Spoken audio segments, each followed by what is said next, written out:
Hey, soul survivors. Thanks for your patience. I had to take a nap, and I see that I left the Dixie TV open so my dog can watch outside. Um, so, yeah, there's times that we need to take a little moment for ourselves. But we're going to talk about when does this ever start getting better? Can we ever heal? Is this permanent damage? And if it is going to get better, when? I wish I closed that back there. Little things bug me.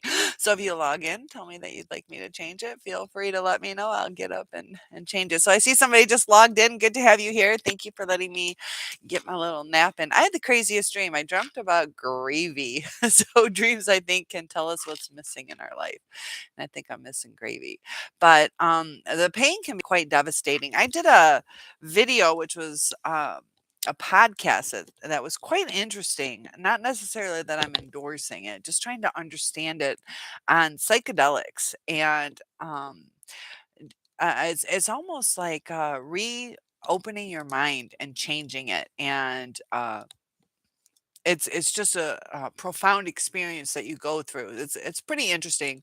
Um, if you type in even just it's Bennett Schiller that I did that with, just to understand how the mind works, and that's bugging me. I'll probably close Dixie TV in a little bit. But good to have you here. Feel free to join in. Let me know how you guys are doing. I'm still fighting off a little bit of a cold. The kids at school are kind of sick, so this is what I look like when I wake up. But they use that to rewire the brain. And I was in the shower this morning. I started thinking about all these different injuries I've had, and I remember a doctor telling me, as far as torn uh muscles, that things have to get worse before they get better. So they said, my muscles would kind of, in a sense, degenerate, and the fibers would re-come together. So kind of like our brain, it's oh, Lily, thank you. I took a nap. I feel okay. I'm not horrible.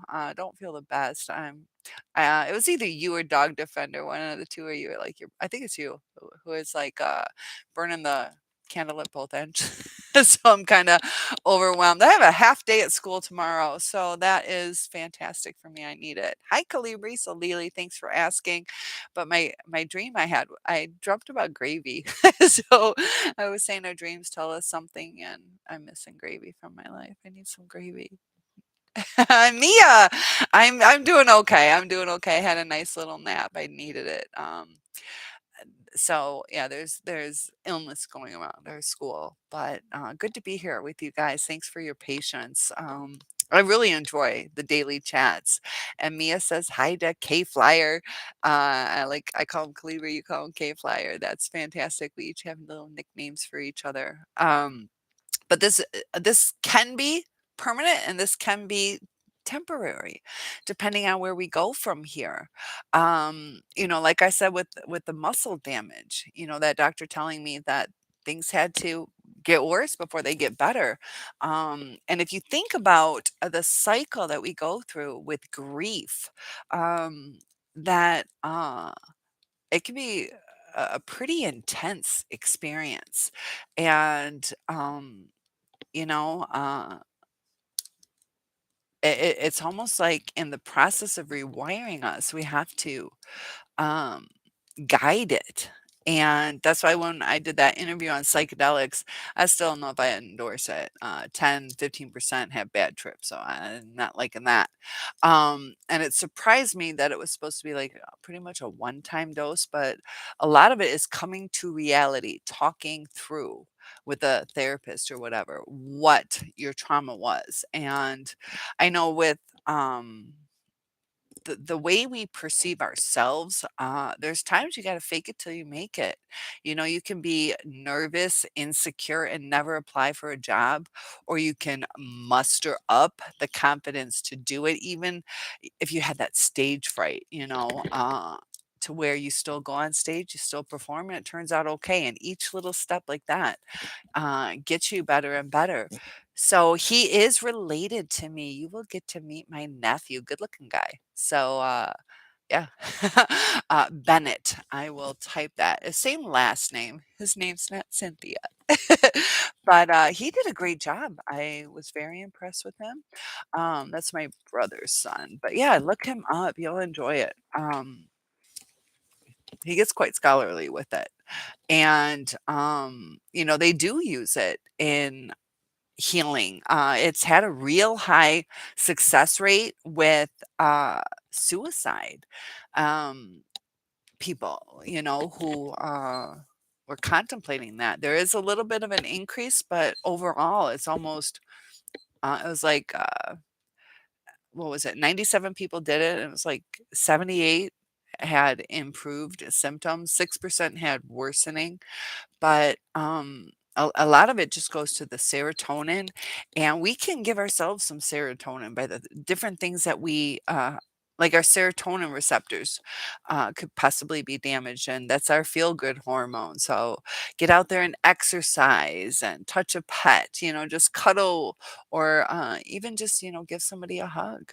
Different things that we need. And I mentioned too, that if we were on Antarctica, that our brain would shrink. And it's not because of the cold, our brain would shrink because of lack of connection with people. So we definitely need a lack of connection. Or I just woke up. We definitely need connection. And, when we're with our narcissist, what kind of connection is that? That's the loneliest time we've had. And the, um, the way to reconnect is find people we want to connect with, people who have our best interest at heart. So whether that's somebody, a church, whether it's your synagogue or mosque or whatever your religion is, or maybe even just going to check it out. But that can often be a safe start. They're not all people that go to a religious meeting are going to be kind-hearted, so you do have to still watch out for red flags because people are everywhere. There's hurt people trying to heal themselves, so, um, definitely make sure, but, get out there doing a knitting class, but we're changing, we're rewiring our brain, and, if you go into a job interview and you're not 100% confident, but you exude confidence, you have a much better chance of getting that job. So there's certain steps that we have to take to survive in life and to rewire our brains. You think about that if you go in and you're a little nervous and you find a way to exude the confidence. Once you get that job, it lifts you up and you're like starting to believe this makes sense. That is who I am. And if you have confidence in performing, um, and that's the thing, that's what I keep saying, fake it till you make it. But, we also talk about the narcissist. A lot of the narcissist is fake. And, there's times, that we have to see like, are we liars? So if I go into a job for becoming a surgeon and I fake it, and I'm like, yeah, you use the scalpel and you do this and you do that. Yeah, I have no business faking it till I make it. That's fraud or whatever you want to call it. But um, if it's something that I could do. My degree's in criminal justice. And you could sometimes you have to prove yourself, through tests and things like that. But let's say it's like, okay, well, I have the degree, I can be a manager at whatever. And you have math skills, you have people skills, but you're just shy. So you go in there and you're like, yeah, I can do it. And you're like, I don't know, I'm so nervous if you're going to give it. Um, Give me the job. So, where is your lack of self esteem coming from? Is it that you don't think you can do the job? Then that's not what you should do. But if it's that you feel you can do the job. You're just nervous about the interview. You're nervous on how they'll perceive you. Show them that you have the ability. So yeah, it is a fake it till you make it. Just like, happiness, that we are training ourselves, you know, um, just like if we start ice skating. Are we fantastic ice skaters? We're not fantastic ice skaters, but we have the confidence that we're going to tackle this and we're going to learn it. So, Kalibi says, just an observation. Why do narcs and their flying monkeys hang around doorways and hallways? Common meeting group. They don't like to be alone. Uh, kinda an opportune place because people walk past. And good. Why do they? I know a lot of them too will possibly, go to the smokers area. And not that all smokers are narcissists, but yeah, Calibri, I think in your situation, it's because you walk past that. Um, yeah, it's just an opportune place to observe. Just like God observes us, it's like they're observing and waiting to pounce or waiting to talk about things or boredom. Narcs are often bored. Um, I'm not really one so much to hang out like that. I might sit on my porch every now and then. Sometimes too, it's just a pattern that has started to create. But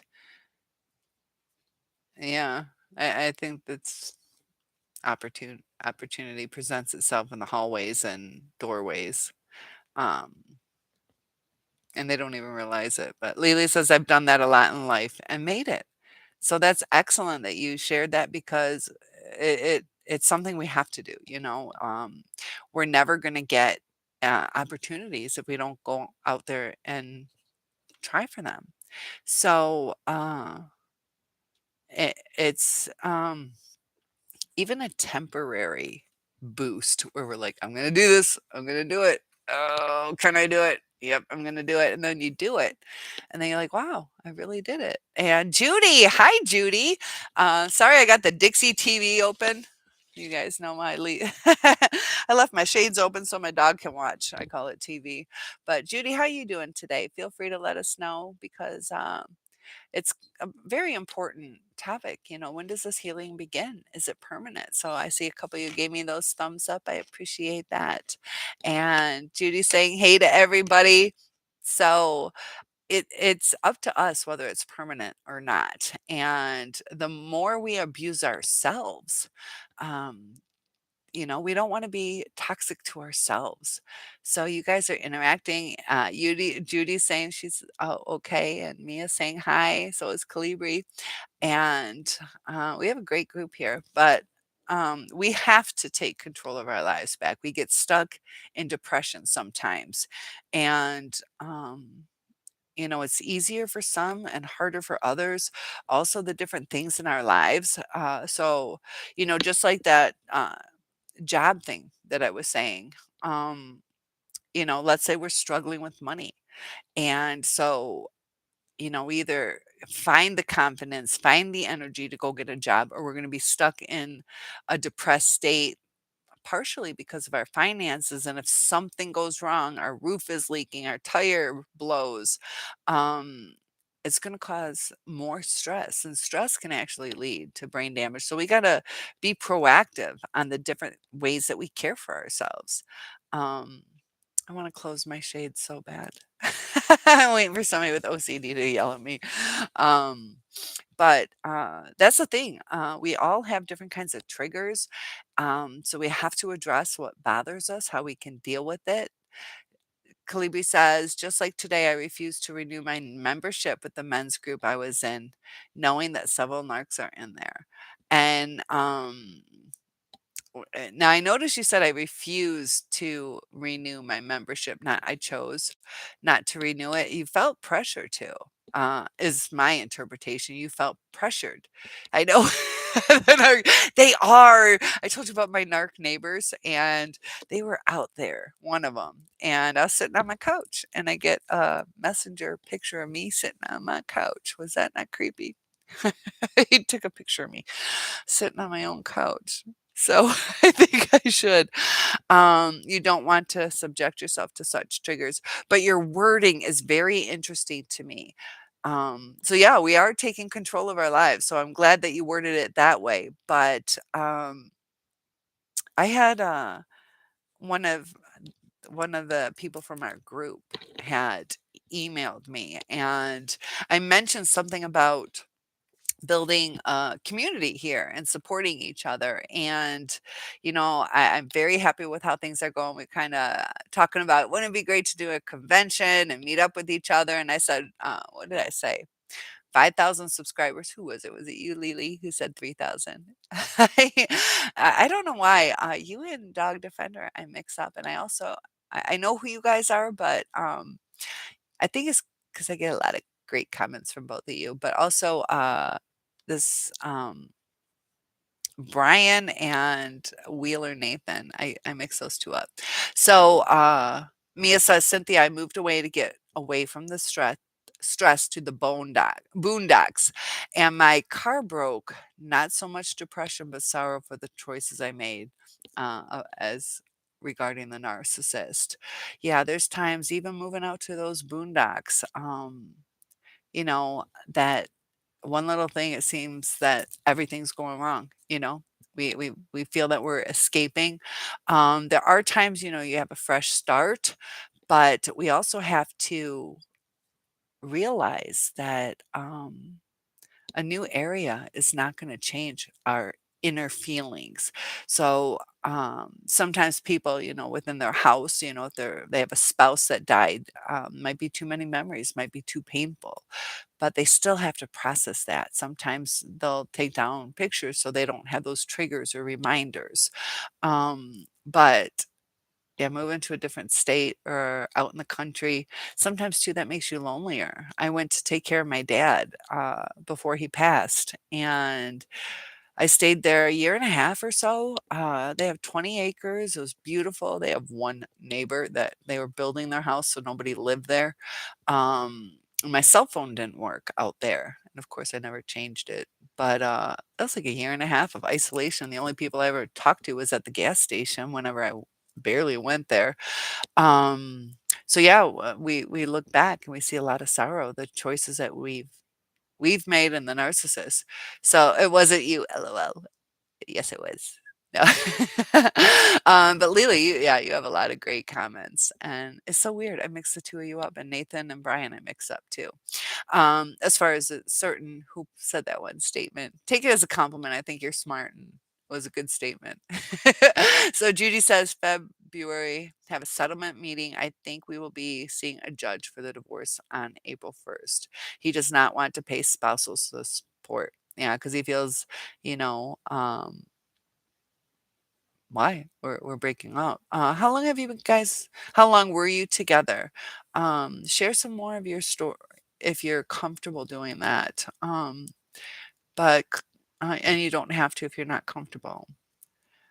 And yeah, as far as milking him, I don't know. I feel that whatever we're entitled to is okay. Um 23 years. That's got to be hard.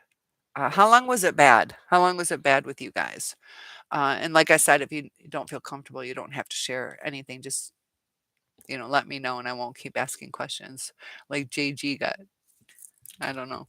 As far as Eric keeps popping in and I keep reporting him and hiding him and talk about abuse. So Judy says, currently I have a note from doctor, no work or on physical therapy, or is that a typo and you mean or? No work. You are on physical therapy. Okay. Um, and did he hurt you or are you just in need? So you're scared for your future. Yeah, it does get scary, especially since it hasn't gone to court. Do you work at all? He just walked out, said that we are not happy. Were you happy though? Um, so it can be very scary. Usually, if I don't know where you are, I'm in the United States. I'm in Michigan. My laws may vary differently than yours. I did go to law school. I am not a practicing attorney. And that was back in 97. So take that. He's a covert. Covert, I think of the word covered. Overt is over the top, which is grandiose. So a covert narcissist. Those are the most dangerous. You can't always see. Um, so yeah, covert. You're in Wisconsin. Okay, so close to me. Um, Yeah. Uh, if you had an agreement that you were going to raise the children and, they do take into consideration as far as, you couldn't climb up the ladder. Uh, your girls are 21 and 22. They live with you now. Yeah. So they're um, older, so they're not going to get any kind of child support. There might be something, what is it, age 26. I don't know if they will. Let's get coffee then. I know I have a pot of coffee. I just brewed it. We should. That's what we're talking about. You're talking about how close we are. Um, you worked for many years. Okay, so I don't know how that's going to offset. But I'll finish my statement and come back to what you're talking about. But if you're a stay-at-home mom and you haven't for 11 years, was that agreed upon between you guys? Or was because sometimes when you agree to it, you either didn't continue on with your education or you didn't climb up the ladder. Like my salary schedule is at however many years, and that's thousands of dollars difference. So if you were to just enter the workforce, you'd be making half of what I make doing the same job just because of your years of experience. So they take that into consideration too. Isn't it like, no, it's almost 8. So we are in our, well, you probably think it's 7. Okay, so your Central Standard Time, oh, I see what you're doing. I thought I'm still waking up. It does take me a little bit. I need to go grab my coffee. So, yeah, they are an hour earlier. She's Central Standard Time. So, yeah, 6 something. I thought you were talking to me. I thought it was Judy asking me. So many words to read. So Clivy says coverts are the more dangerous. They act very subtle and you might just not detect if you were not trained to disturb their narkiness. And yes, I wonder if that's where the word snarky means, like a snake and a narcissist mixed together. So your girls had mental health issues. And was that from birth? Because that can happen from birth. Or when did you start noticing it? Uh, so some is genetic. Do you think it was genetic with your daughters? That can take a toll on a marriage too, you know. You have up my career. 6 degrees. Oh, -6 degrees. I wouldn't doubt it. And we didn't have outside recess today for the kids. Um, so are the girls still struggling? Has it become under control? That's a hard age. It's a little bit better than, you know, a little bit younger, but also a narc husband. He's going to add to it too. And sometimes we overcompensate, and that can lead our kids to be narcissists. Um, we're trying to overbalance things. That's why it's so important to get mentally healthy. I have one viewer who I have to respond to, and I want to be real careful how I do it. He's the one who I've been doing a couple videos based on his comments and on meds. Okay, is that helping?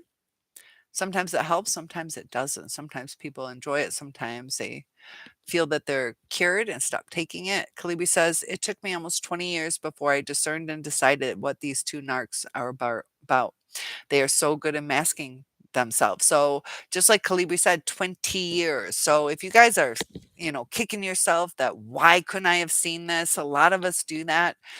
Yeah, it takes years, decades sometimes for it to all unfold.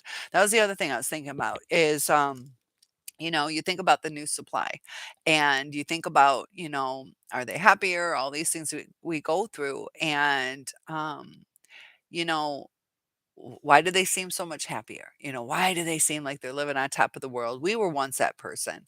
And there's just no triggers. There's nothing triggering things.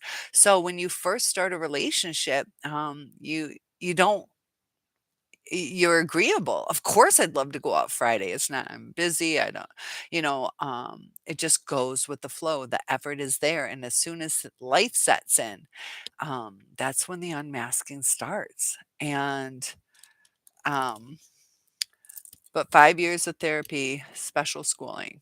So, the meds do help. Great actors. Yeah, the Narcs are great actors. And he's out, have a great time spending tons of money. Sometimes too, when people spend money, it's a coping mechanism. So it's not necessarily that he's happy. There's, low impulse control, possibly gambling. They just want that fix. They just want to do what they want to do. They either want to show off or they're just you know, they can't sit still. They can't. Kalibi says, justifiably, I observed patterns of behavior before I decided what they are. Thankful that YouTube life coaches shared their useful information. And I'll tell you what, there are a lot of really good YouTubers out there, the life coaches. Um, through the information, really helps us. Um, because a lot of us feel like we messed up. We're upset about the situation. What did I do wrong? Why did I say that? Could I have done things different? Because it hurts, somebody that we thought we'd have a life with, whether, it's in a relationship or a parent or just, coworkers can be narcs too. And, the people that we trust betray us or put us down or talk about us in belittling ways. And the thing that's so hard about somebody who's a narcissist is you don't know who you're dealing with. So you're trusting them and, you're giving them fuel for the fire to your own demise. So with building up our self-esteem, taking notice of the different red flags, we're gonna alleviate some of the stressors that we go through. Um, but Judy, yeah, as far as what you're going through, you haven't worked in 11 years. I know you said that you needed or you're going through physical therapy. Are you still able to work if you needed to? Um, that's we had Mayor in here who is unable to do that. That gets real scary. That's why you youngins definitely plan for your retirement. I wish I had done that a long time ago. Because I could be taking care of myself. You never know what's going to happen in life. So you're your best friend, and the earlier you plan, the better off you'll be. So, I don't know if you guys have shared assets like a house or things like that. Nothing very physical. Okay, so there's still jobs that you could do, which is a little bit of a relief. Um, yeah, I think it's tough. I know for me, I have that out school where I teach online. I just have it. I got real excited. I have where I teach health. This is an after school or over the summer. I did it full time, but I'm glad I did it. I'm certified to teach health and other things too. I got 5 total endorsements, but I'm making $800 for 3.5 hours, so I'm liking that. Granted, you gotta do the PowerPoints and stuff, but, if any of you are interested in something like that, I can help you. I do give a disclaimer that, I do get a referral bonus, but it's a lot of information to get accepted into it, but it's where you can choose your own schedule, which when I was going through my custody battles, I was in court so much that it was hard to keep a regular job. So it's very flexible. You want to work a half hour a year, like that's all you got to do. Um, and you can teach anything. You can teach, how to clap your hands. You can teach how to spit if you wanted to. It's like literally anything. You can teach how to braid your hair, fix a car, English, math, whatever you want to teach. I have sign language. So I like that because it gets my creative juices flowing. So I need to be creative. What do you guys need to be healthy and happy? Do you guys need exercise? Let others know some of the things that you find enjoyable. So you have your mind at least, but your heart is crushed. Yeah. 20, I think you said 23 years. Is it 26? How many years? Um, but it can be quite devastating. Did you see it coming at all? Did you see it or not? Lily, I missed that. Uh, that's what I did from ex-narc was my silent, subtle revenge. Daughter needs this and that. He complied and still does. Wants her to like him, so he's the ATM dad. Yeah. And daddy's little girl just he's buying her. So you bled him dry, Lily. Uh, Yeah, and that's the thing. Were you happy though, Judy? Because there are times that we are happy and we're like, whoa, you didn't even ask if I was happy. But sometimes too, they can tell we're not. So that's why I'm asking if you were happy or if he was correct. Sometimes we don't want our person to leave because we're used to them. Um, a lot of them come out, they become apparent, APP, when they become visible when it's over. You go through years and you didn't realize that they were hiding things. And Judy says he's out having a great time, uh, spending tons of money. And that's the thing, like, have you guys ever done that where you spend a bunch of money and then you're like, oh, am I going to have my electric bill or should I have done that? Um, Does he have the money to spend? Is he making wise choices? So Kalibi says, justifiably observe patterns of behavior before I decided. So sorry guys, flip flopping a little, but yeah, shared experiences where they tell you about what they've gone through. Yeah, 23. Um, so we don't feel like we're crazy. We don't feel like we're the only one that has gone through this. Because it can be extremely devastating. And um, you know, let me scroll down a little bit. You were blindsided. You were happy, but he told me that you weren't. You're like, okay, thanks. You're right. Happiness is an inside job, and that's where it can be devastating. Like we're like, okay, I know things weren't perfect. You do this and it irritates me, but I still love you. We accept their flaws and they discard us if we're not perfect. And a lot of them don't even try to fix things. Have you noticed that where they're not like, look, we got to change this? Um, Judy says, but I was not getting from him the different kinds of support I needed. Yeah. And that's hard. Lily, happy you knew he was a covert narc though. Was he mean to you? Um,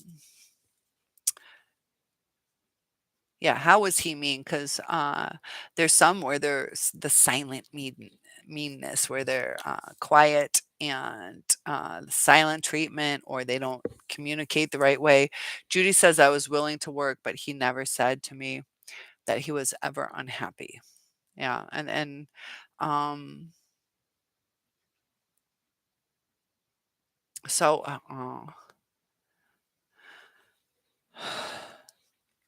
yeah, that's where we're going through this relationship, and, sometimes, we're human. We're not all perfect, and if they, I don't know, get a little snippy with us in the morning, we're like, okay, they haven't had their coffee, and then sometimes it's subtle. So, Judy, you didn't hurt at all during your.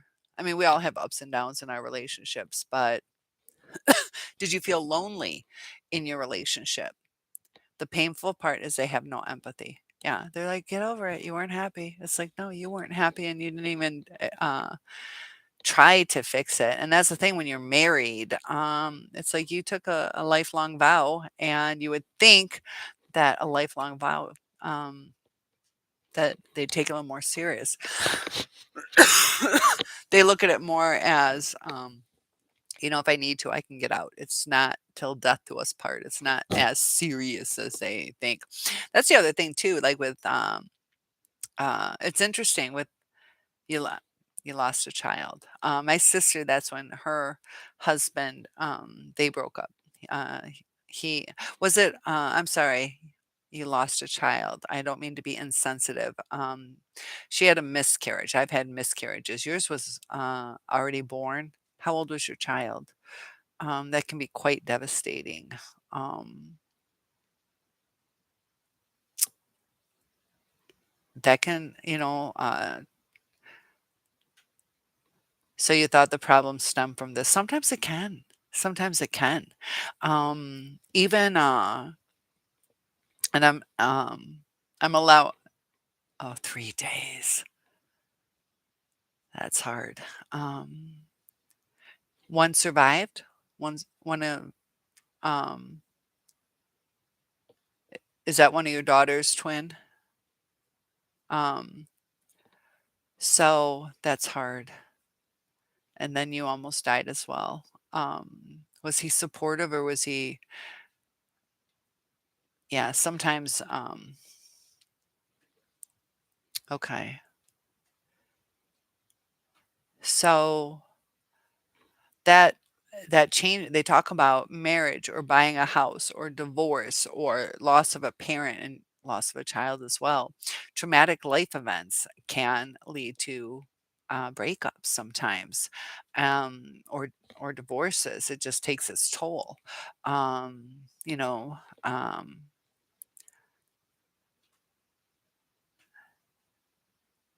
and sometimes too we have to remember, did we reach out for the comfort that we needed? Sometimes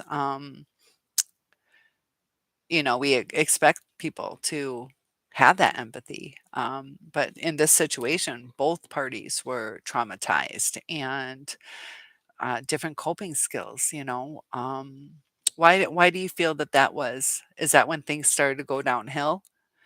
He was not there overnight when things happened because he needed his freaking sleep. Yeah. Yep. Um, Mia says they are never there for you in a life or death event or any event for that matter. So you're fine, Judy. I can kind of go through all that stuff. Don't worry about spelling. I am a teacher, but you guys have you get an A anyways just for showing up. A for effort. Got a lot of effort. Um, yeah. So a lot of times, the it takes a mental toll. You have to be a strong person. He's very self-centered, and a lot of times too, they can't always relate to what we are going through.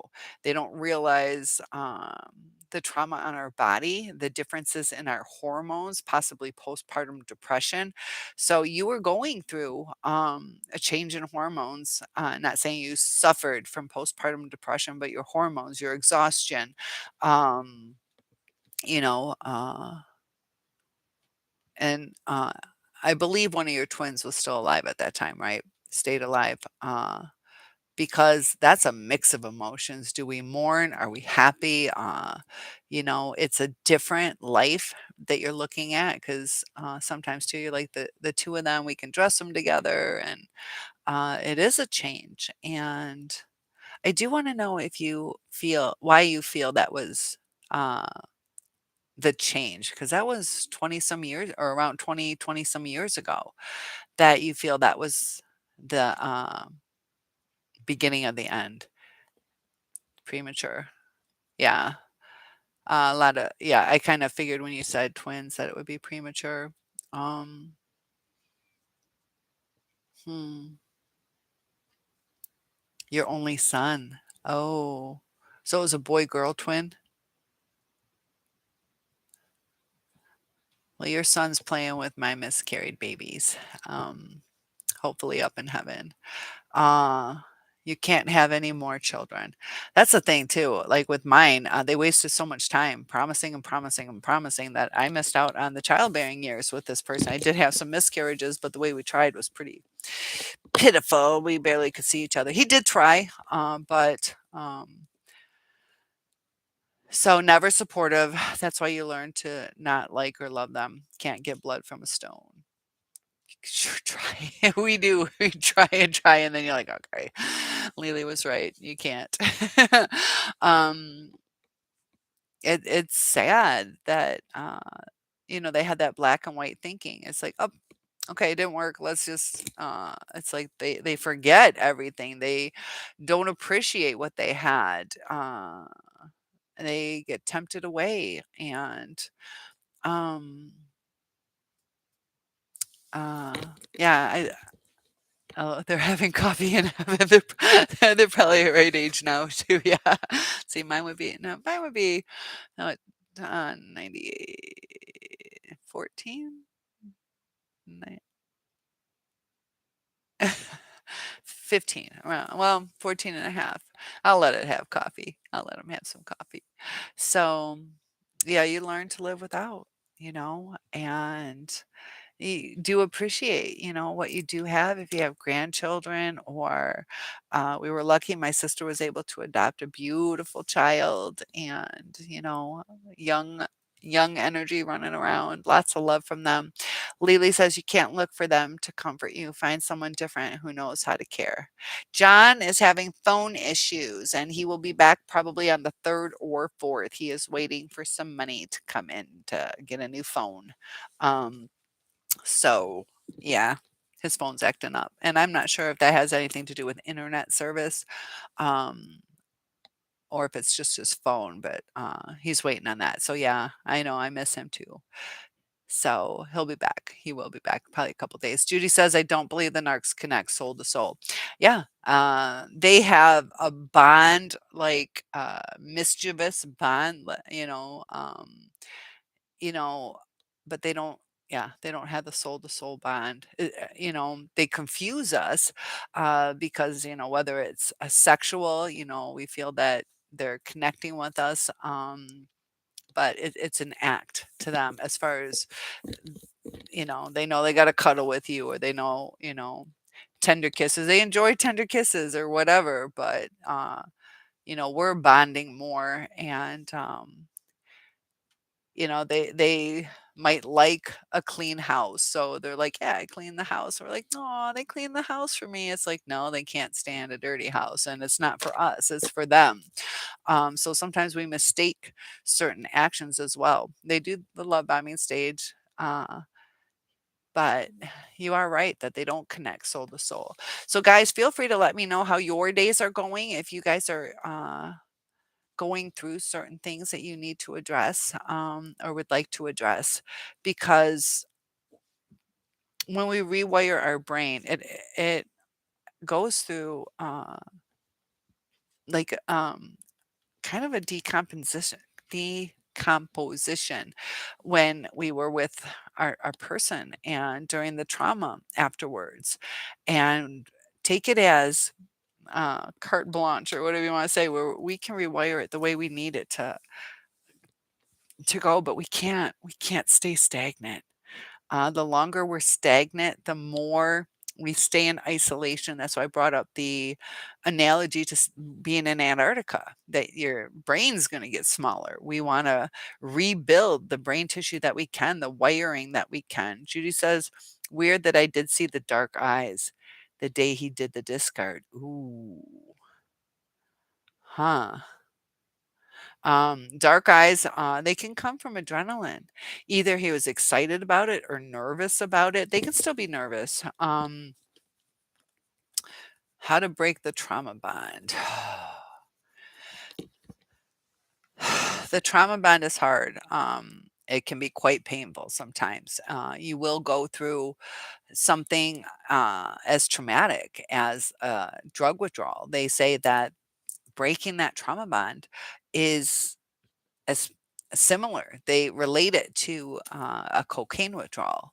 So you never saw the dark eyes before. Um, it can be scary. Yeah.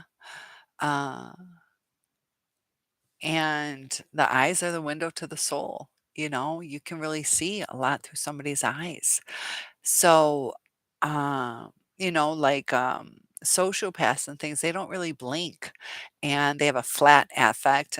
They'll stare a long time, intense eye contact, and things like that. Uh, but the dark eyes, dark soul.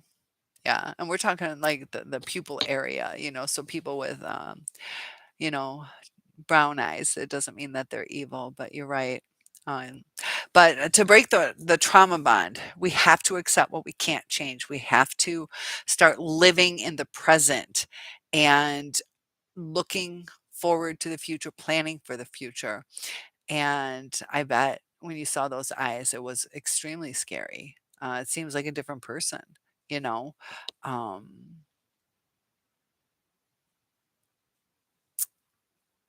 so breaking it though, we have to be present in every moment. So if you're spending time with your daughters, Judy, that you enjoy that time with your daughters. You don't live in the past like, "Oh, man, when we were at the park, like, why couldn't it always be like that? We were a family back then."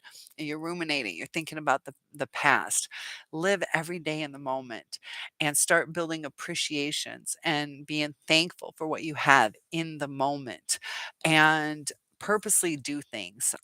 Have a purpose to your day, even if it's to go out and weed your garden, or um,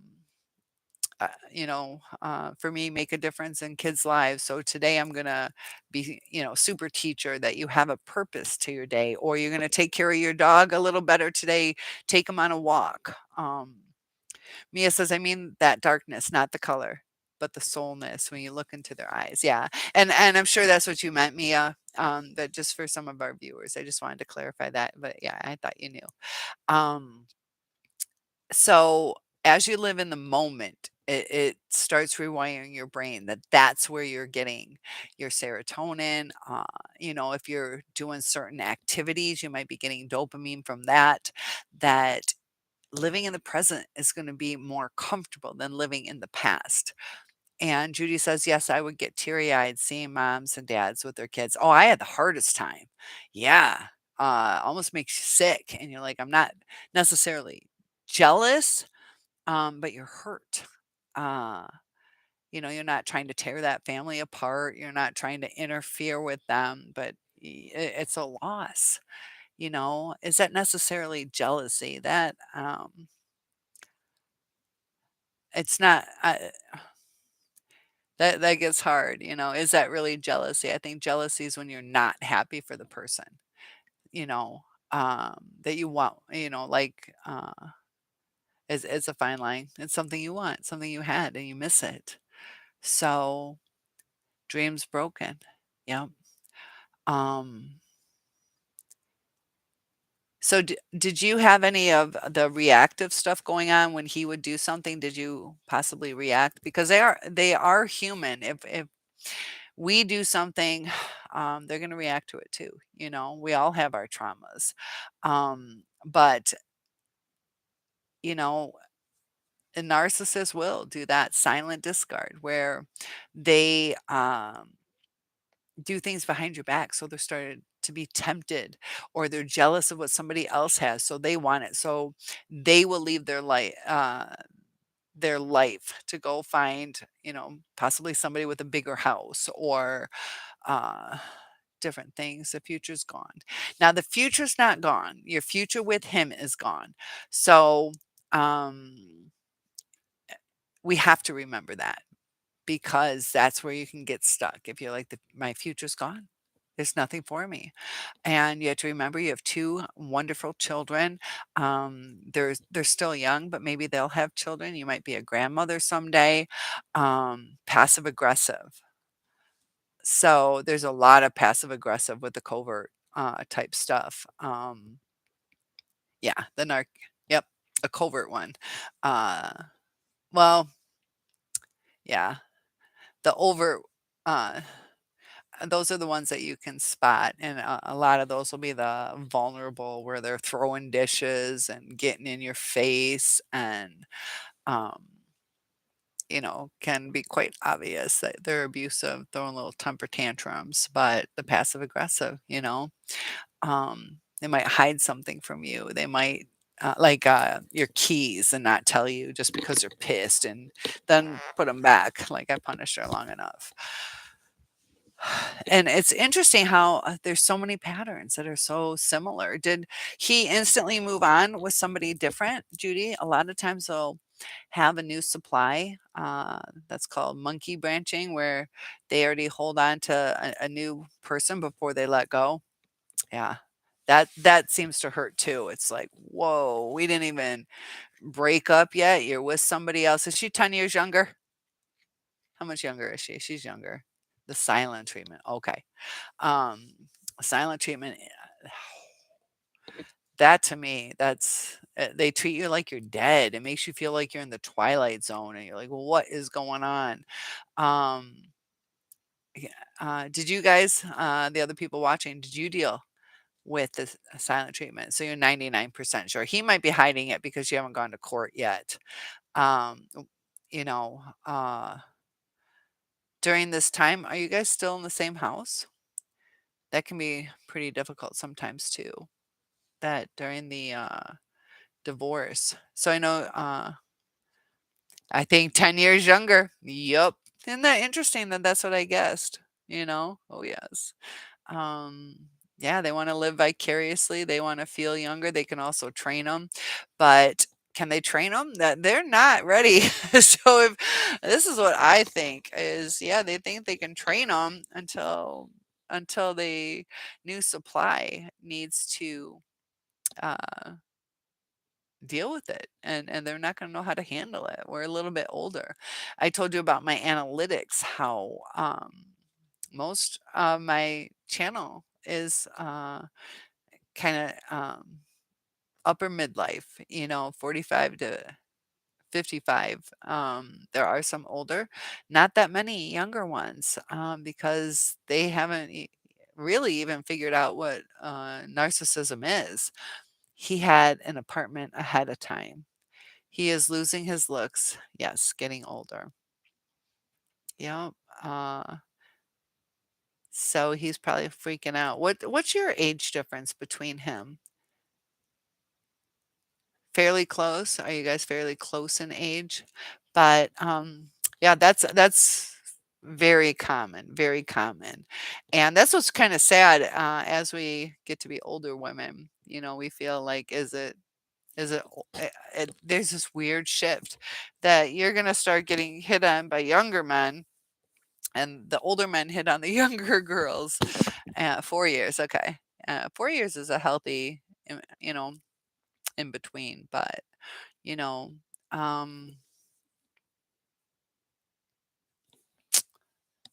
yeah, keep us posted on how that goes. But I know you want to break that trauma bond. That you have to realize, that you are worth being loved. That just because this one person left you, um, could be a midlife crisis, you know? Uh, sounds like my ex.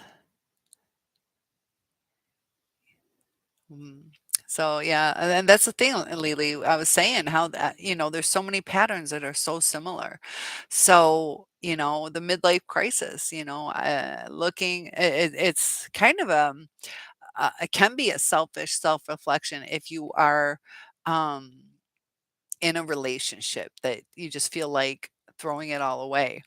Um, but yeah, you do feel stuck in that trauma bond. It it's painful, you have to start um doing a lot of self-care, eat healthy, take the rest that you need, but don't overdo it. Get the right balance and you know, no I took a nap today. I took a nap today. I'm a little bit sick, and also, like you said, like dog defender said, burning the candle at both ends. But clean your environment, and you're going to feel a little more comfortable. Take care of your car. It's the little things. Take care of your hygiene, even if you don't want to. There's times you're like, I just want to stay in bed. I just want to wear sweats. Get dressed up for yourself.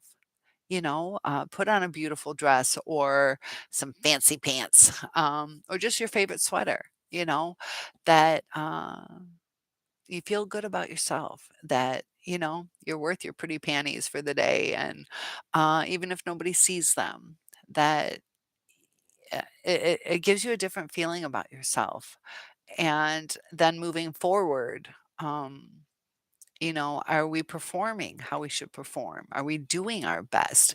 When you do your best, you have a sense of accomplishment, a pride about things, and it eventually um, it shifts. It shifts you.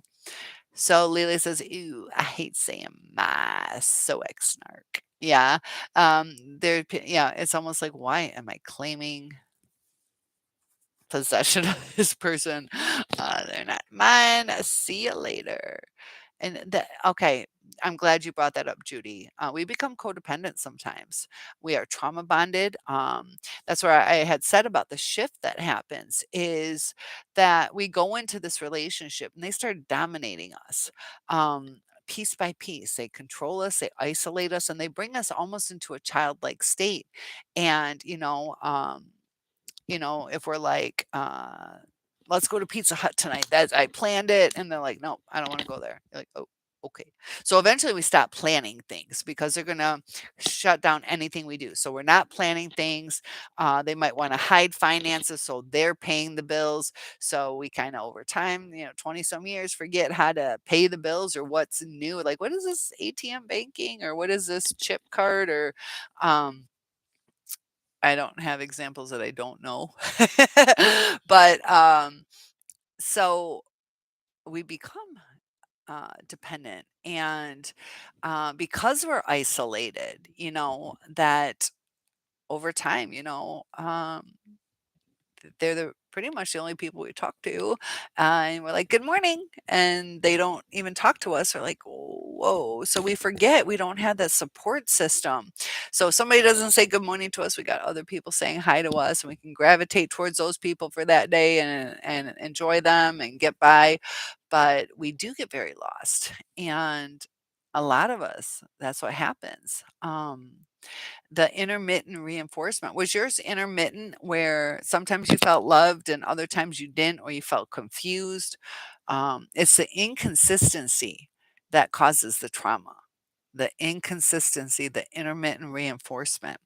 Leila says that's hard, Judy, but you can get yourself back. And it does take time. Um, you're still going through the court process. He cares only about the big three: me, myself, and I. Yep.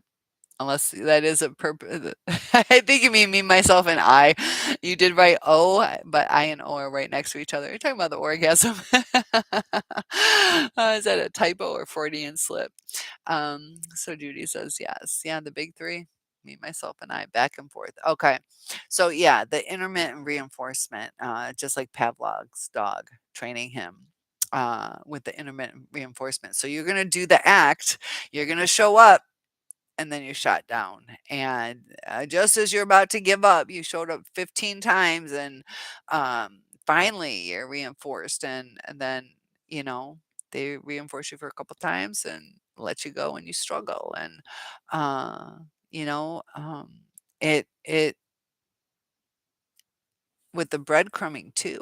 I I thought it would have been a funny Freudian slip though. um, so uh, I know we got a couple people in the chat. Feel free to share your story. We're talking about trauma bonding. Is this forever the pain that we're going through? Feel free to share your story if you'd like to or comment. You definitely don't have to if you're not comfortable, but it is a power that we have to take over our mind. And we have to erase the negative memories. We can't live in the past anymore. That we have to work through our issues. So I started talking earlier that I got this email. Uh, that's the thing, Judy. You just said it. Vacations were ruined by his attitude. They will ruin vacations. They will ruin birthdays. And Lily says, classic narc. My ex used to talk about other people being self-centered, and he'd call it an I me person. So he was projecting because that was him. Didn't care, hated him. So learn to hate him, Judy. Oh, yeah, Lily definitely hates her ex. Um,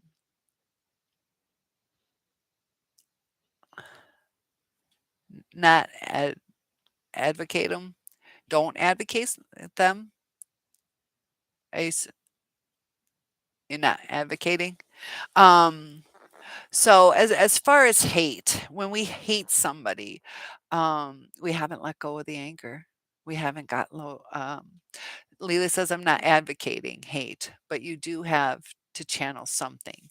And I'm going to say something with a lot of love. Lily, I am so glad you're here, but I want you to think about something. Okay. This is said with love, and you better show up tomorrow for our live chat. So you say, I don't hate anyone but him. And you have been wonderful in this channel, very, very loyal and interactive. But, you're still hurting. You're still hurting that you came to this channel. And I'm glad you're here. I'm glad you're here. But I feel that if we can learn to release that hate, and that's hard to do. That is hard to do. Um, that that a lot of our lives will change once we get rid of that hate. But I get it, Lily. I get where you're at. But I'm just pointing out things that I think would lead to a healthier life for you guys. I will point out with you guys certain things that in your wording on certain clues to what you're feeling. Sometimes we're in defense mode. I have that one viewer who I had done a couple videos on, and uh, he wanted me to tell you guys that he's all healed. And I'm like, I'm not comfortable telling everybody that because it does take time. We do have our ups and downs. We do ruminate. And he is looking for me. He's like, tell your viewers this, and he's defending himself. And he sent a very long email today, and he understands what the people did to him. But I don't think he's understanding his part in it. And not everybody is a narcissist. If they were, you know, uh, it's hard when I only know his side of the story, but there's enough about his side of the story that it's hard to tell in those situations. Who the abuser was. Was it reactive abuse? Melissa is here. Hi, Melissa. Good to have you here. And so, yes, no do-overs for him.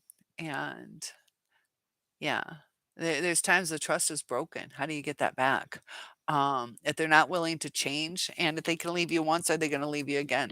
Um, Kalibi says, I'm turning my experiences with narcs into something to learn from. I'm glad that they opened my eyes that there are really bad, evil people out there.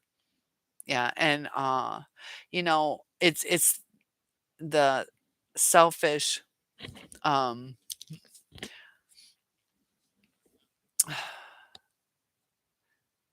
how can you hate someone if you're not angry? And I think I know what you say. Um, um, hmm. Leah says, you're not angry. You're not angry at all because I, um, I, I don't know. I think you would shift a little more from the hate. Like, I wish it never happened. You know, um, you're getting there though. I'm not saying you're struggling as much, but there's pain. It's a scar. You know, you're not hurting. I swear on my life, just like to chat. Yay. Okay, cool. So that's good. Yeah, there are times you're like, screw it. So Lily, I am so glad you are here because you have helped a lot of people. So Melissa saying hi to everyone, and we got a good group again. So Lily says, yeah, stay. I love it that you're here. Vacations are always ruined. Most kids' school events and holidays are in a mood and they think they can drag everyone down with them. Yeah, because it's like an inconvenience. Like, we gotta go watch our kids.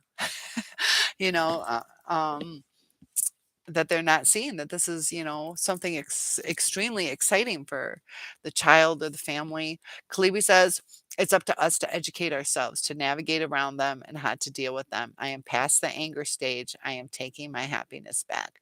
Yeah, once you get past that anger stage, um, it definitely gets better. You can go into the depression stage, but that's where we have to rebalance our lack of serotonin and do mindful things to uh, draw ourselves to healthier things, to where over time we're going to start feeling good going on those walks. We're going to feel good hanging out with friends, as opposed to staying in bed all day. And objects of motion stay in motion. You get some vitamin D. There's a lot of benefits, even just the fresh air, splashing cold water on your face can reset that vagus nerve. I have video on the vagus nerve. It's ways that you can do simple little tricks to refresh yourself, rewire that brain.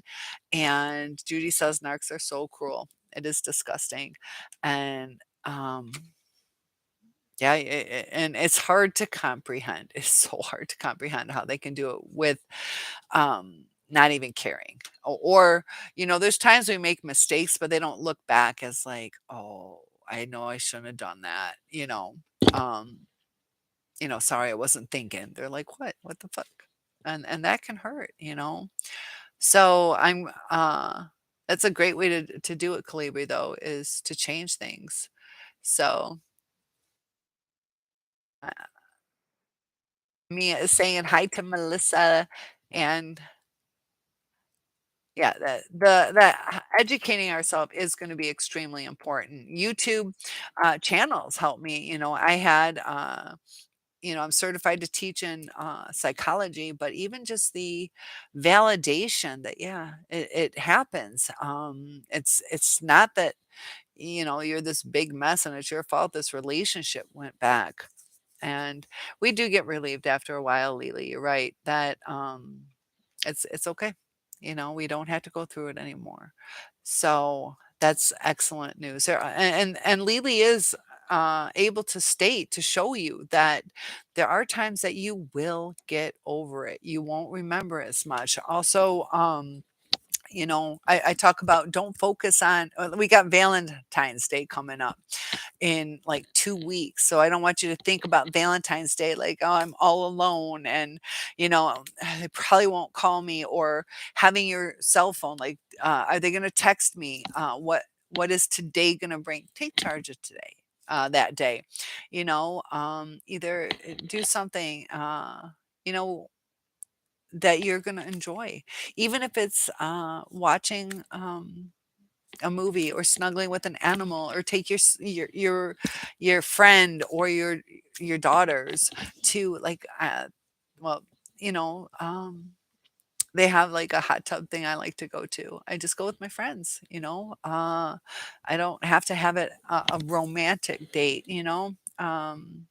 Have a sleepover party with just your best buds, not a sexual party, but kind of like you did in middle school. um and, we have to address what triggers us. We're going to have new triggers now. And painful first date was on Valentine's Day. Ugh.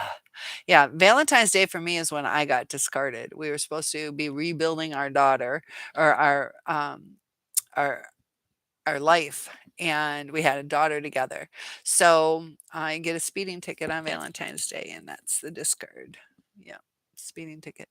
And it was, like, in the process of getting back together, me moving back in, I sold everything, and on Valentine's Day, I go across state, he's all snuggly with me, and he's like, "How was your ride over here?" And I'm like, "Oh, you want me to tell you the truth?" And he's like, "You got a ticket." Yep, we broke up. So it can be yeah, Valentine's Day, and I have nice memories. That's the thing. Um Yeah, Kalibi says, "It is humorous whenever I see them around. Oh boy, it is better where I am than them and their mental shortcomings." And that's the thing too, we gotta think about, we can have the deep connection. We are blessed with that. So sometimes it feels like a curse that we feel so much, but I'd rather feel than not feel. Um, Leila says, I think narc conversation is fascinating, psychology of people, etc. It can be addicting. Yeah. Where you're like, what? How does this work? And, the criminal aspect of, criminal psychology fascinates me. How people think they can get away with things. I got this one little boy um, in in kindergarten, and he's such a bad liar. I have one kid that is an amazing liar. The other kid is terrible. He has this weird he has this, like, I wish I could do it. "Huh? Huh?" Like, I can't do his eye thing, like, he's so obvious he's a liar. Um, and I'm not saying these guys are gonna I don't know. I'm not saying they're gonna grow up to be a narcissist, but, um, they might. But, you know, um and ARCs had that emotional capacity of a child, and you see so much lying at the school, like, it's constant. There's so much lying, and then they'll take accountability, and then you're like, so and then they go right back to the lie, and you see that with the narcissist. It's like, "What is going on?" Sometimes you can see through it, that one little boy, you could so obviously see it, and they think it's funny, you know? Um, and, uh I don't know, but it's fascinating. What to me is the most fascinating is how I see the childlike behavior every day in the kids related to a narcissist, the different little um, things, that reinforce in my mind the theory that they are stuck in that emotional state, the temper tantrums, the way that they either roll their eyes or huff or puff. And us too, when we get frustrated, we might have something that brings us back into our childhood where, we scream back or, you know, but a lot of a lot of lives are ruined in that trauma bond. Um, we have to strengthen our brain, and we have to give it what it needs. We have to re-nourish it with our own self-love. Our cup is dry, that we have to treat ourselves. Instead of saying that you're ugly, or you got a rat's nest for your hair, or I got too much cellulite, or whatever it is, or I'm too old to do this, that we realize, that we're lucky to be alive. We're lucky, you know others do have it worse, that we have to see the things that we're lucky for, see the things that we do like about it ourselves, and accept what we can't change and improve what we can. So, Melissa says your brother is golden child and not a narcissist. Um, he he is an empath. You're the scapegoat. Hmm. Let's get into this a little more, Melly. Uh, he might. Hmm. What are you a scapegoat? Who makes you the scapegoat, and how do they make you the scapegoat? Because if he's an empath, you shouldn't be scapegoated. So I'd like to get into that a little more. Hmm.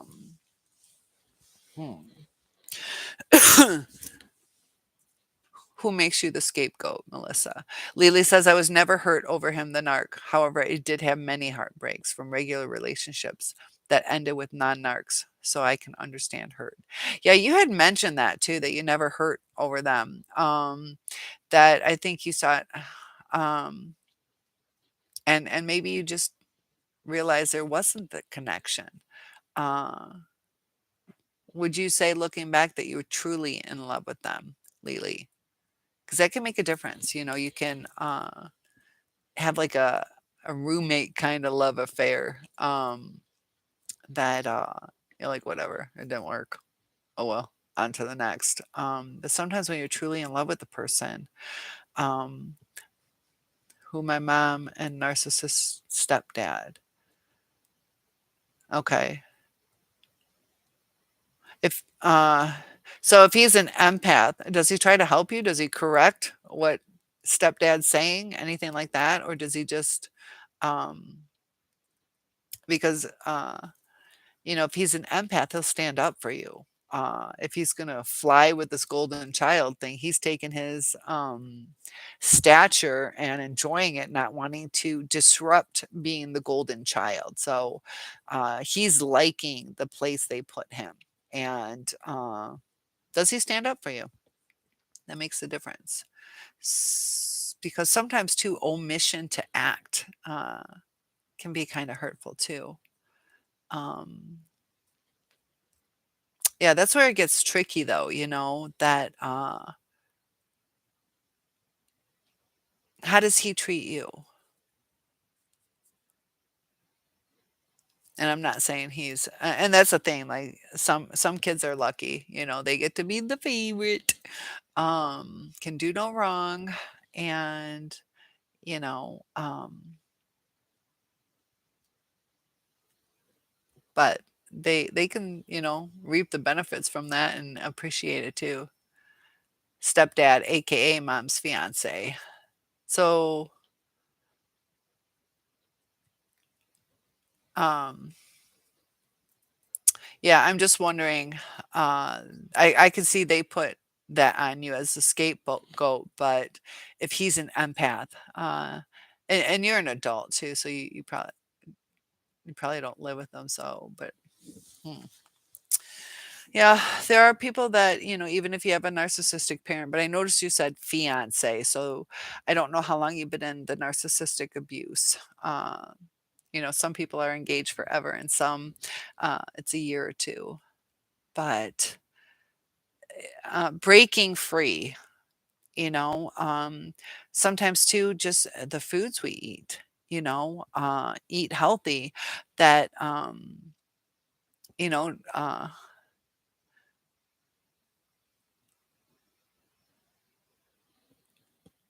I want to say I'm trying to recall it. I have like a photographic memory and I'm trying to double check. I want to say that they said some things that uh, drinking sugar or pop can do to you is that it can actually shrink your brain. I wanted to double check on that. That's what I was trying to double check in my mind.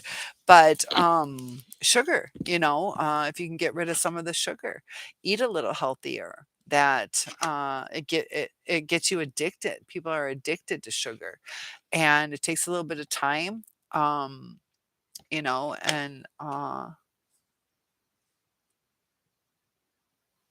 lot of it's self care and accepting what you went through and giving it time to rebuild your neurons and stuff, that it's not going to happen overnight, that you have to realize it is going to be a process. So when you do start feeling down and out, that you think about it, you address it, you don't wallow in it, um, that you relive, in a sense, what went on. You can protect yourself, like what were the red flags? What could I have done different? And that's going to give you your boundaries when you work through it, when you do the painful task, instead of just pushing it. Um, Off into never never land, where you don't address the issues, that you take the time to take what you went through as a learning experience, and to realize what uh, you had control of over and the things that you did not have control over. um, if you still struggle with it, that they have NAMI, which is a free support group in the United States. They also have 988, which is a suicide hotline that they changed. It's only a three-number uh, cell phone call or phone call, in case you need emergency help.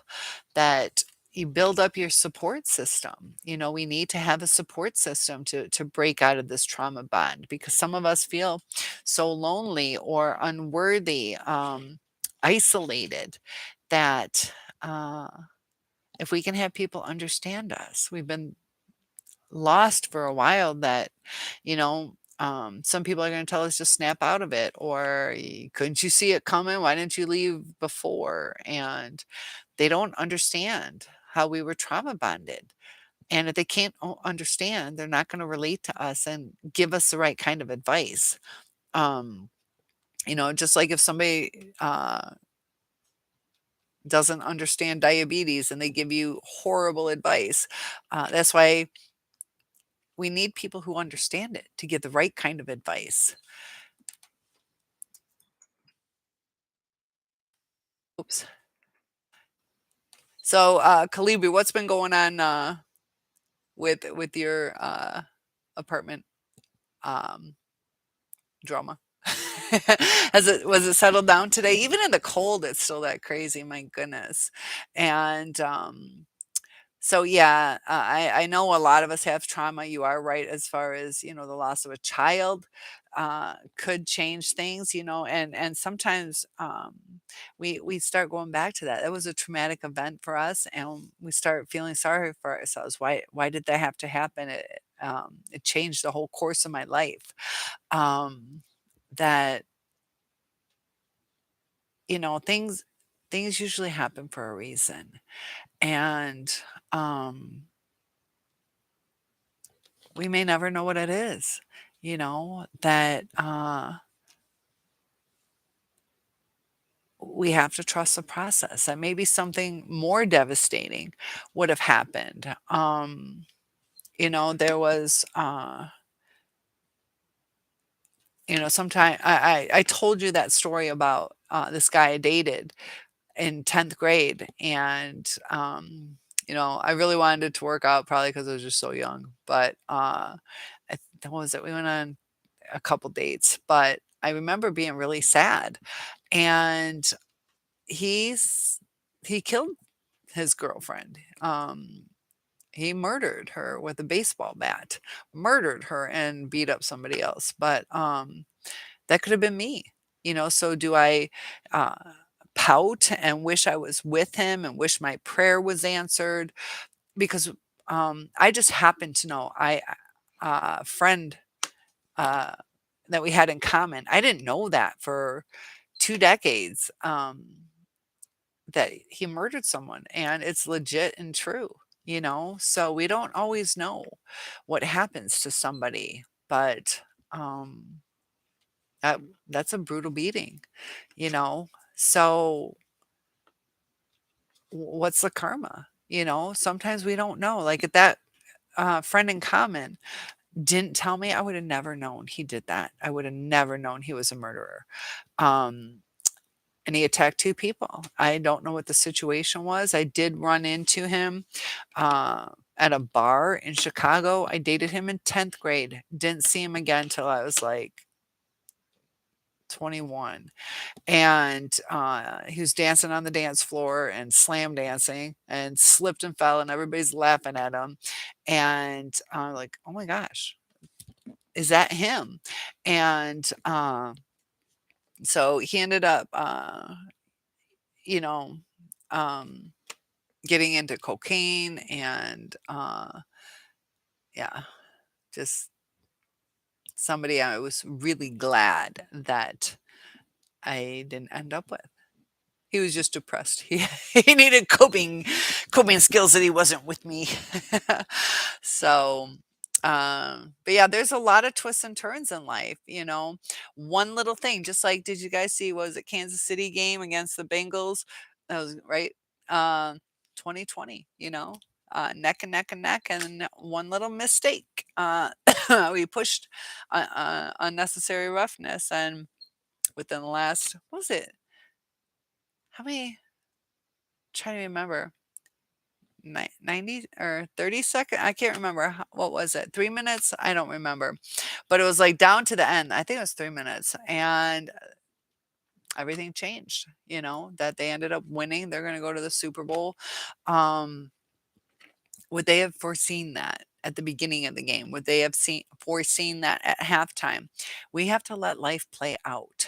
Um, because sometimes our um, inner feelings will change um, the course that we go down. That's why raising our vibrations to a never give up kind of stature. That the Kansas City Chiefs, if they threw it in, that they would have never won. They're like, screw this, it's a tie. They're better than us.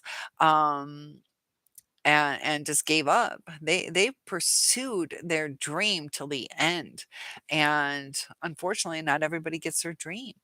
But uh, you never know what the other team can do on that Super Bowl day.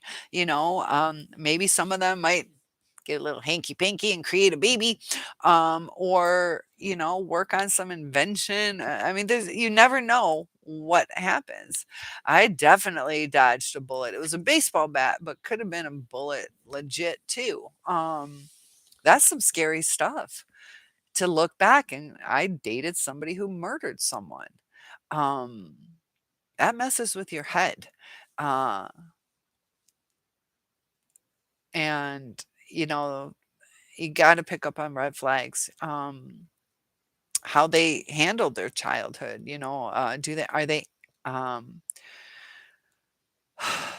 v- like vengeful towards their parents, that they had some issues, or they I don't know. Melissa says my brother is 6 years younger.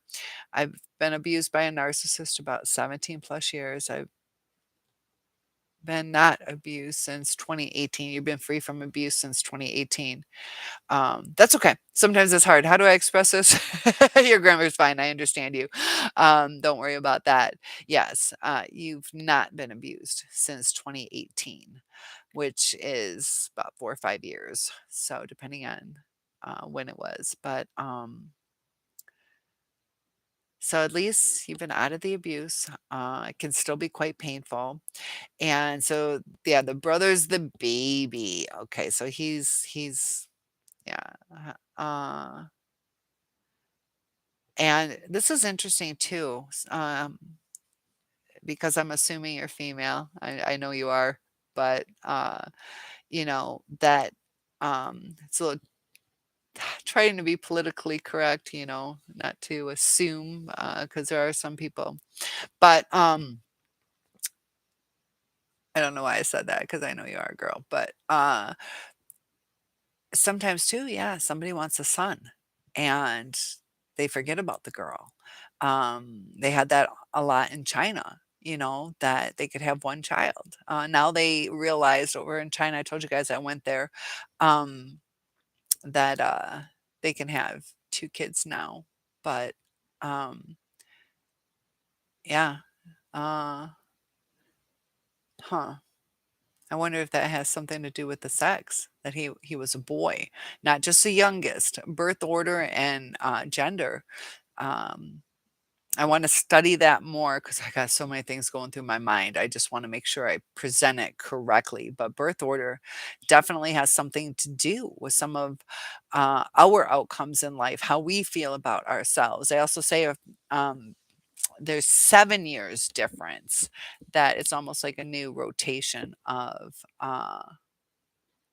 birth order, you know. So if you were older, and then your brother was like 7 years, but that's pretty close on the cusp, um, to where they would get the same privileges as a firstborn, I guess. Uh, I know in birth order with my three sisters, my parents were real strict on me, and then each subsequent sister, it's like, wait a minute, what? They get to do what? And it's probably like I passed the test. So yeah, they can be trusted because yeah, like, why don't you just trust me and let me? But yeah, there's some things my parents were too strict that I love them. I'm not complaining, but it kind of screwed me up.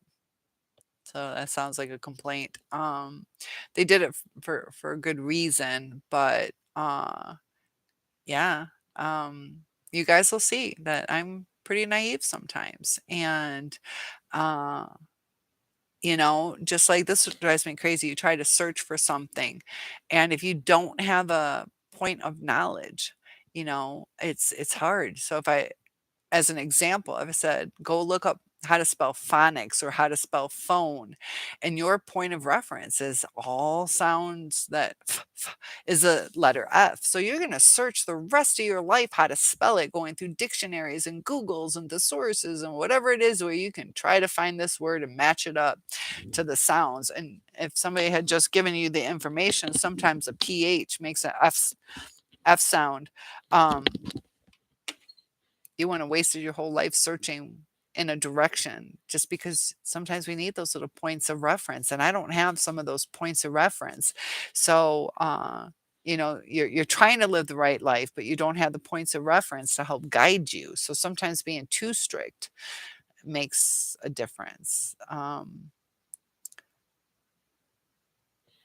Is this a stepbrother? Hold on. Here. Oh, the stepdad is 11 years younger. Okay. He didn't really have disabilities. He has mild mental illness. Okay, took me a sec. Um, yeah, and I'm noticing that too. Like I'm 52 and I'm attracting guys who are like 20 some years younger than me. And they see the stability that they don't have. They see security and it's interesting, you know. And it's sometimes it does work out, but I don't know. Um, yeah, I think uh, they definitely target what suits their needs. So, before we go, it is 9 o'clock for me, and I do have to teach in the morning. Feel free to let me know if you guys have any topics you'd like to talk about. Tomorrow's a half day, so I'll be having some videos. But Melissa says, I mean, my brother doesn't really have disabilities, and he has what kind of a um, mental illness does he have? And it's interesting you say my brother doesn't really have disabilities instead of my brother doesn't. So he's got something going on. You are welcome, Mia. And yes, you have a good night too. Thanks for joining in. He has mild depression, probably because he's not living up to what the parents want him to live up to. Is my guess, or some of the failures that he feels um, unloved. That's my guess. So, lots of love to you guys. You are welcome. Night, night to everybody. I will go. Oh, what do I have? Yeah, tomorrow I can do 6 o'clock. Thursday's going to be a little bit. Let's see. Thursday is over a 12-hour day for me. We have parent teacher conferences, but tomorrow I will do 6 p.m. Eastern Standard Time, and I'll go a little later on the weekends for you guys. So thanks so much for joining in. And check out my nephew, Bennett Schiller. That was pretty interesting, at least just to see what he looks like. And please like and subscribe. Hit that notification bell to know when we're going live. And I'll see you soon. Lots of love to you guys. It does get better, but we have to take a little control over it. All right. See you tomorrow.